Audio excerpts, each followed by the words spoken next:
तो बच्चों आज मैं आपको बताऊंगा कि जो कूलम्ब्स लॉ है क्या वो हर केस में एप्लीकेबल है या फिर वो किन सिचुएशंस में अप्लाई किया जा सकता है, या फिर ये कह सकते हैं कि कूलम्ब्स लॉ की लिमिटेशंस क्या हैं।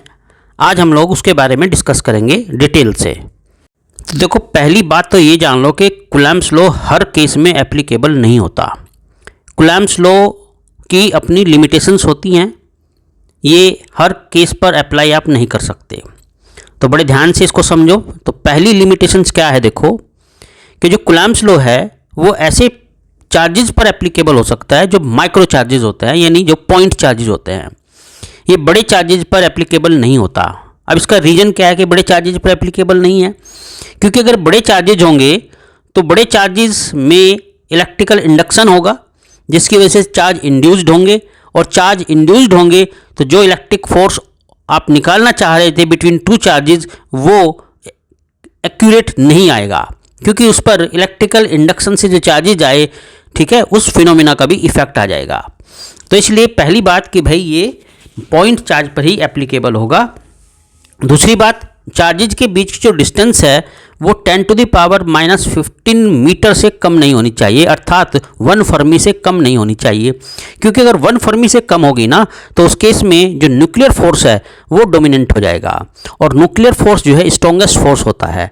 तो इसलिए जो आपका ये इलेक्ट्रोस्टैटिक फोर्स होगा, ठीक है, वो आप कैलकुलेट नहीं कर पाएंगे, या ये कह लीजिए उसकी कैलकुलेशंस एक्यूरेट नहीं आएंगी। तो इसीलिए डिस्टेंस 10⁻⁻15 या 1 फर्मी से कम नहीं होनी चाहिए। और जो तीसरी लिमिटेशंस होती है इसकी, ठीक है, बड़े ध्यान से समझना आप लोग इन चीज़ों को।